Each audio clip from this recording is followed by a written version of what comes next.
నమస్తే, welcome to పొలిటెంట్ media. భక్తి భాస్కర ఛానల్కి స్వాగతం. ప్రస్తుతం మనతో ఉన్నారు ప్రముఖ ఆధ్యాత్మికవేత్త, ఐకాన్ ఆస్ట్రాలజర్ గట్టుపల్లి సురేష్ బాబు గారు. మనకి 2026 శ్రీ పరాభావన సంవత్సరం ఉగాది తర్వాత నుంచి 27 నక్షత్రాల వారికి అసలు ఏ విధంగా ఉంటుంది, ఆర్థిక పరంగా బాధపడే వారికి, ఆరోగ్యపరంగా ఇబ్బంది పడే వారికి, మరి వివాహపరంగా ఈ సంవత్సరంలో వాళ్ళ జీవితంలో వచ్చే మార్పుల గురించి గురుగారిని అడిగి తెలుసుకుందాం. నమస్కారం గురుగారు. జై శ్రీమన్నారాయణ.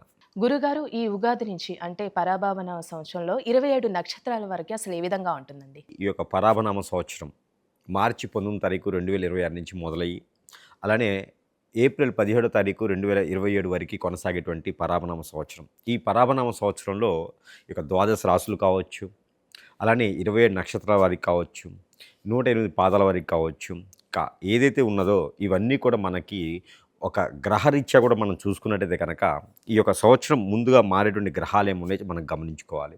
ఇక శని భగవానుడైతే మారేటువంటి స్థితిగతులు అయితే లేరు, రాహుకేతులు కూడా మారేటువంటి స్థితిగతులు అయితే లేరు. వీరు ఎక్కడైతే స్థానం ఉన్నదో ఆ స్థానంలోనే ఉన్నారు. అంటే అతిపెద్ద గ్రహాలైనటువంటివి రాహువు, కేతువు, శని ఎప్పుడో ఒకసారి మారుతూ ఉంటారు. కానీ ఈ యొక్క పరాభనామ సంవత్సరంలో మారేలాగా కనిపించట్లేదు.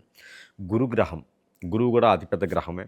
ఇది వచ్చేసి ప్రజెంటు మిథున రాశిలో ఉంది. ఈ మిథున రాశి నుంచి కర్కాటక రాశికి అయితే ఆరంభమవుతుంది, మనకి ఆగస్టు మాసంలో రాబోతుంది. కాబట్టి ఒక మారేటువంటి గ్రహాలు అతిపెద్ద గ్రహాలైనటువంటి ఈ 4 గ్రహాలే. కాబట్టి ఈ 4లో గురుగ్రహం ఈ సంవత్సరం మారుతుంది. కాబట్టి గురుగ్రహం మారకముందు ఒకలాను, మారిన తర్వాత మరొకలాను ఈ యొక్క 27 నక్షత్రాల వరకు స్థితిగతులు అనేది మార్పు చెందేటువంటి అవకాశాలు అయితే మెండుగా కనిపిస్తున్నాయి. ఇకపోతే అలాంటి మార్పులు ఎలాంటి పరిస్థితుల్లోనూ ఎలాంటి సంఘటనల్లోనూ జరుగుతాయనేది మనం ఒక్కసారి ఈ నక్షత్ర పరంగా మనం పరిశీలన అయితే చేసుకోవాలి. గురుగారు, ఇప్పుడు 2026 శ్రీ పరాభావనామ సంవత్సరంలో పూర్వభాద్ర నక్షత్రం వారికి ఏ విధంగా ఉంటుందండి? ఖచ్చితంగా మనం ఇక ఈ 27 నక్షత్రాలు మనం గమనించినట్టయితే కనుక ఈ 27 నక్షత్రాల్లో పూర్వభద్ర నక్షత్రం, ఈ పూర్వభద్ర నక్షత్రం 1, 2, 3 పాదాలు వచ్చేసి కుంభరాశిలోను, 4వ పాదం మీనరాశిలోను సంచరిస్తూ ఉంటాయి. ఇకపోతే ఈ సంవత్సరం పరాభనామ సంవత్సరం ఏదైతే ఉందో ఈ పూర్వభద్ర నక్షత్రం వారికి మనం దీనికన్నా ముందు గతంగా చూసుకోవాలి. ఎంత పని చేసినా ఈ పూర్వభద్ర నక్షత్రం వరకు స్థితిగతులు ఎలా ఉంటాయంటే గత 4.5 సంవత్సరాలుగా మనం గమనిస్తూ ఉన్నాం. ఈ గమనించే స్థాయిలో కుంభరాశిలో ఉన్నటువంటి శని భగవానుడు 2025 వరకు కొనసాగుతూ ఉన్నారు. ఇక తర్వాత సరే పర్వాలేదులే అనుకునే టయానికి మీనరాశిలోకి శని భగవానుడు సంచరిస్తూ ఉన్నాడు. అంటే 2వ స్థానంలో సంచరిస్తూ ఉన్నాడు. ఇక 4వ పాదం వరకు అయితే స్వస్థానంలో ఉన్నట్టే. ఇక వీరికి శని భగవానుడు తొలగినారా తొలగలేదా అనుకునేది చాలామందిలో కూడా ఆ ఒక సమస్య అయితే కొట్టుమిట్లాడుతూ ఉంది. శని భగవానుడు తొలగలేదు. ఆ శని భగవాన్ యొక్క అశుభ దృష్టి అనేది ఇంకా ఉంటుంది. ఆ శని భగవాన్ అశుభ దృష్టితో పాటు రాహుతో పాటు బుధుడితో పాటు శుక్రుడితో పాటు రవి, ఇవన్నీ అశుభ దృష్టిలో అయితే మాత్రము ఈ పూర్వభద్ర నక్షత్రానికి అయితే కొత్త మేర కనిపిస్తూ ఉంది. కాబట్టి ఈ యొక్క సంవత్సరం ఎలా ఉండబోతుందంటే వీరి యొక్క ఎంత పని చేసినా అక్కడే ఉంటుంది. ఏం చేసినా ఎవరు ఏమన్నా కూడా తట్టుకొని ఉండేటువంటి శక్తియుక్తులు, ఓర్పు, ఓపిక ఇవన్నీ కూడా కొంచెం ఎక్కువగానే ఉంటాయి పూర్వభద్ర నక్షత్రం వారికి. కాబట్టి కొంచెం చూడటానికి అందంగానే ఉంటారు, అట్రాక్ట్ చేస్తూ ఉంటారు, వారి మాటలతోనే జనాన్ని లాగుతూ ఉంటారు. కానీ ఉపయోగం ఏం లేదు. ఎంత చెట్టుగా అంతే ఎక్కాలన్నట్టుగా ఎంత చేసినా కూడా మళ్ళీ తెల్లారేపటికి మళ్ళీ మామూలైపోతుంది. అంటే పడుకునేప్పుడు రేపు బాగుంటుంది అని, ఇవాళ ఇలా ఉందిలే అని చెప్పేసి సర్దుకుపోయే తత్వంతో ఉండేటువంటి నక్షత్రమే పూర్వభద్ర నక్షత్రం. వీరికి ఎన్ని కోట్లు ఉన్నా కూడా వీరికి యుగోతత్వం అనేది ఉండదు. ఏమి లేకపోయినా కూడా అయ్యో నా దగ్గర లేదని బాధ ఉండదు. అలా అలవాటైపోయినటువంటి నక్షత్రం, ఎండకి వానకి చలికి అన్నిటికీ అలవాటు పడ్డటువంటి నక్షత్రం పూర్వభద్ర నక్షత్రం. అంత గొప్ప నక్షత్రం వారికి ఒకవేళ బాధ్యత కానీ, ఒకవేళ పని కానీ వాళ్ళకి ఏదైనా సరే అప్పచెప్పామంటే మాత్రము ఖచ్చితంగా వారు నిర్వర్తిస్తారు. వారు మాట మీద నిలబడేటువంటి తత్వం కలవారు. పూర్వభద్ర నక్షత్రం అంటే మాట ఇచ్చారంటే మాత్రము ఆ మాట నిలబెట్టుకోవడానికి ఎంత ప్రయత్నమైనా చేస్తారు. నిద్రాహారం మానేసి కూడా ఆ మాట మీద నిలబడే ఉంటారు. కాబట్టి అంత శక్తియుక్తులు ఉన్నటువంటి నక్షత్రం వారిని గబక్కన మర్చిపోయి ఎవరిని పెళ్లి చేసుకున్నారంటే మాత్రము ఖచ్చితంగా వారు అదృష్టవంతులు, చేసుకున్న వారు అదృష్టవంతులు ఖచ్చితంగా. ఎందుకంటే వారికి ఏం కావాలన్నా కూడా వీరే శ్రమపడి వారికి తెచ్చిపెడతారు. అలాంటి వారి ఈ కలియుగంలో దొరకడం చాలా అదృష్టం కదా. కానీ వారిని పెళ్లి చేసుకోరెవరు. ఎందుకంటే ఎప్పుడు కష్టాలు పడుతూనే ఉంటారు.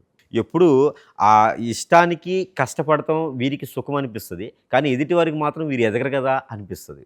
కానీ ఆ ఎదుగుదల డబ్బులో కాదు, ఆశలో కాదు, అలానే సంపాదించుకోవడంలో కాదు, నమ్మిన వాళ్ళని నమ్ముకున్న వాళ్ళని బాగా చూసుకోవటం అని ఎదుటివారు అర్థం చేసుకునే వారు ఉంటే చాలా బాగుంటుంది. దాంట్లో ముఖ్యంగా వీరికి సింహరాశి వాళ్ళని కానీ, అలానే వృషభ రాశి వారిని కానీ, కన్యా రాశి వారిని కానీ ధనుసు రాశి వాళ్ళని కానీ పెళ్లి చేసుకున్నట్లయితే, హ్మ్. తులారాశి వాళ్ళని పెళ్లి చేసుకున్నట్టయితే కనుక వారికి జీవితం చాలా పాన్పులా ఉంటుంది. పూల పాన్పులా ఉంటుంది. కర్మచాలక లవ్ అని చెప్పేసని, అట్రాక్షన్ చెప్పేసని వేరే రాసుల వాళ్ళని చేసుకున్నారంటే మాత్రం తుమ్మితేవుడు ముక్కులానే ఉంటుంది సంసారం. హ్మ్. వీరికి ఉండేటువంటి స్ట్రెస్సే కాకుండా మరొకటి నెత్తిన బండోటి పెట్టుకున్నట్టే ఇక వీరికి ఉన్నటువంటి ఏదైతే పూర్వభద్ర నక్షత్రం ఉందో, ఈ పూర్వభద్ర నక్షత్రం వారికి ఇప్పుడు మనకి రానున్నటువంటి పరాభనామ సంవత్సరం. హ్మ్. ఇవన్నీ కూడా వారికి ఉన్న కష్టాలు, నిష్ఠూరాలు, ఇష్టాలు, కర్మలు ఇవన్నీ కూడా కొనసాగుతూనే కొంతమేర పర్లేదనిపించుకోవచ్చు. పోయినటువంటి సంవత్సరం 2025 వరకు మనం చూసుకున్నట్టయితే దాని నుంచి 2026కి వచ్చాం. 2026లో పరాభనవ సంవత్సరంలోకి అడుగు పెడుతున్నాం. ఈ హ్మ్. పరాభనవ సంవత్సరం ముఖ్యంగా ఈ యొక్క పూర్వభద్ర నక్షత్రం వారికి ఆర్థికంగా అయితే కొంచెం మెరుగవుతుందని చెప్పొచ్చు. ఇక వీరు కొత్తగా ఏదైనా వ్యాపారం మొదలుపెట్టుకోవాలంటే కనుక ఏప్రిల్ 19వ తారీఖు తర్వాత అయితే వీరు వ్యాపారం మొదలు కూడా పెట్టుకోవచ్చు. అలాంటి వ్యాపారం అంటే బట్టల షాప్స్ కానీ, ఫ్యాషన్ డిజైన్‌కి సంబంధించినవి, బొటిక్‌కి సంబంధించినవి, బ్యూటీ పార్లర్సు, అలానే ఫ్యాన్సీ షాప్స్‌లు ఇలాంటివి, పచారీ shops, super markets, hyper markets, theatres ఇలాంటి ఈవెంట్ ఆర్గనైజర్స్ హ్మ్. ఇలాంటి వాటిల్లో వీరు నైపుణ్యం బాగుంటుంది. ఇక ఇనుము, ఇటిక, ఇసుక ఇలాంటి వాటిల్లో కూడా కన్స్ట్రక్షన్ రంగాలు వారికి కూడా చాలా అద్భుతంగా ఉండబోతుంది ఈ యొక్క హ్మ్. సంవత్సరం ఈ నక్షత్రం వారికి. కాబట్టి ఎవరు కూడా మనం బాధపడకుండా ఎవరో రావాలి, ఏదో చేయాలి అనుకోకుండా వీరు ముందుగా మొదటి అడుగు వేసేయాలి. అప్పు తీసుకురాకుండా వీరి దగ్గర ఏ వనరులు ఉన్నాయో ఆ వనరులతో వీరు వ్యాపారం మొదలుపెట్టుకుంటే ఖచ్చితంగా వీరు పై స్థానానికి వెళ్ళేలాగైతే కనిపిస్తుంది. పరాభనవ సంవత్సరంలో ఏప్రిల్ 19 తర్వాత వీరు మొదలుపెట్టుకోవచ్చు. వివాహ పరంగా ఏ విధంగా ఉందండి వీళ్ళకి? వివాహం అయితే గనక వీరికి లవ్ అనేది అంత సక్సెస్ లేదు. గత 7 సంవత్సరాల నుంచి ప్రేమించాను, 5 సంవత్సరాల నుంచి ప్రేమించానంటే ప్రేమలో ఉన్నటువంటి అట్రాక్షన్ వేరు, పెళ్లి దగ్గరకు వచ్చేటువంటి అట్రాక్షన్ వేరు. కాబట్టి వీరికి అరేంజ్ మ్యారేజే అవుతుంది. ఎవరినైనా హ్మ్. లవ్ చేయనియండి, ఎంతమందిని లవ్ చేసినా అది అట్రాక్షన్ మాత్రమే ఉంటుంది. లవ్ మ్యారేజ్ అనేది వీరికి సక్సెస్ లేదు. ఈ సంవత్సరం అయితే గనక లవ్ మ్యారేజ్ లేదు. కాదు.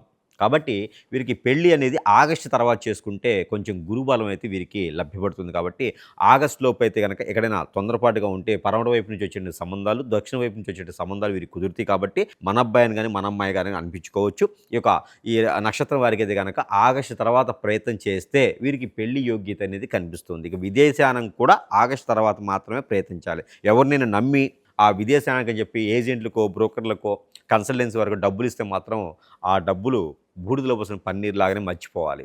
ఇక ఎవరినైనా నమ్మి అప్పు ఇస్తే కనుక వీరి చెయ్యి విషంతో సమానం. హ్మ్. అప్పు మళ్ళీ తీసుకోలేరు. వారితో గొడవలు అవుతాయి. శత్రుత్వం పెరుగుతుంది. ఆ శత్రువులే వీరి మీద ఏదైనా హిప్నటిజం, బ్లాక్ మ్యాజిక్ లేకపోతే వీరు ఎదగకుండా అష్టదిబ్బందులు లాంటివి కూడా చేయించేటువంటి క్రియలు ఉన్నాయి. ఇక వీరికి సగమేర వీరికి పితృదోషాలు, కాలసర్పదోషం కూడా అటాచ్ అయి ఉంటుంది. ఇక వీరికి గ్రహదోషాలు అయితే కనుక శనీశ్వరునికి ప్రతినిత్యం కూడా అభిషేకం చేసుకుంటూ ఉండాలి.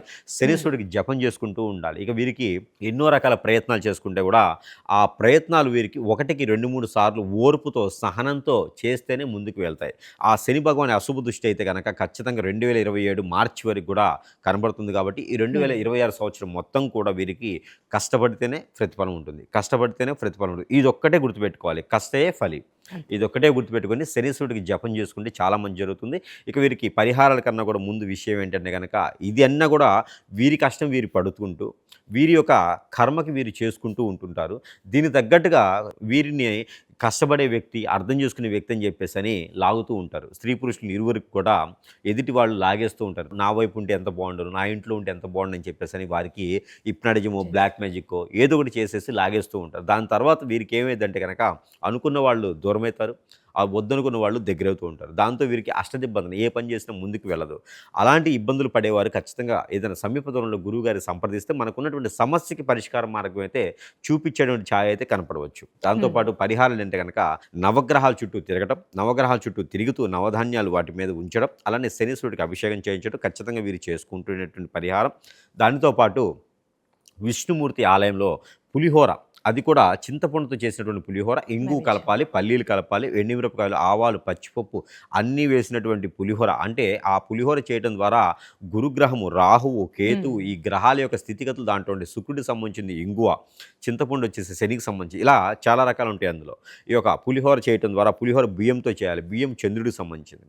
అలాగా ఈ పులిహోరను చేసి విష్ణుమూర్తి ఆలయంలో కానీ లేదా అమ్మవారి ఆలయంలో కానీ నైవేద్యం సమర్పించుకోవాలి. బుధవారం లేదా గురువారం రోజున నైవేద్యం పెట్టుకోవాలి. ఆ నైవేద్యాన్ని ఇరువురికి కూడా ప్రసాద రూపంగా సమర్పించినట్టయితే కనుక హ్మ్. వీరికి ఎన్నో రకాలైనటువంటి గ్రహ దోషాలే కాకుండా, ప్రకృతి నుంచి వచ్చే దోషాలే కాకుండా వీరి మీద చేయించే క్రియలకు కూడా కొంతమేర ఉపశమనం అయితే లభ్యపడుతుంది. ఇక వీరు చిటికెడు నల్ల నువ్వులు, అలానే కర్పూరం బిళ్ళలు ఒక 7 తీసుకోవాలి. తీసుకొని వీరే తల చుట్టూతో తిప్పేసి అక్కడ ముందేసుకొని కాల్చేసుకోవాలి. ఇక వీరు స్నానం చేసేటువంటి నీటిలో వేప ఆకు ఉంటుంది. ఈ వేప ఆకు తీసుకొచ్చుకొని నీళ్ళలో వేసి కాచుకొని ఆ నీటితో స్నానం చేసుకోవాలి. కనీసం 3 రోజులకు ఒకసారైనా సంవత్సరం మొత్తం కూడా. ఇలా చేసుకున్నట్టయితే పరాభనామ సంవత్సరంలో కొంతమేర వీరికి ఉపశమనత లభ్యపడుతుంది. దాంతోపాటు వీరికి కలిసి వచ్చే కలర్ అయితే కనుక కాఫీ కలర్, వైట్ కలర్, అందులో బ్రౌన్ కలర్. దాంతోపాటు వీరికి నెంబర్ 8 and 4 వీరికి అద్భుతంగా కలిసి వస్తుంది. వీరికి దిక్కు వచ్చేసి పడమటి దిక్కు, ఉత్తర దిక్కు వీరికి అద్భుతంగా కలిసి వస్తుంది సంవత్సరం మొత్తం కూడా. ఇక వీరికి వారం వచ్చేసి శనివారం, మంగళవారం అద్భుతంగా ఉంటుంది పరాభన సంవత్సరం మొత్తం కూడా. ఇక ఈ రకంగా ప్రయత్నం చేసుకున్నట్టయితే కనుక ఖచ్చితంగా పోయినటువంటి సంవత్సరం కాకుండా పరాభన సంవత్సరంలో గుర్తుపెట్టుకునే విధంగా అయితే మాత్రం వీరికి కనిపిస్తుంది. చాలా చక్కగా తెలియజేశారు గురుగారు. అంటే ఈ పూర్వభద్ర నక్షత్రం గురించి. ధన్యవాదాలు మీకు.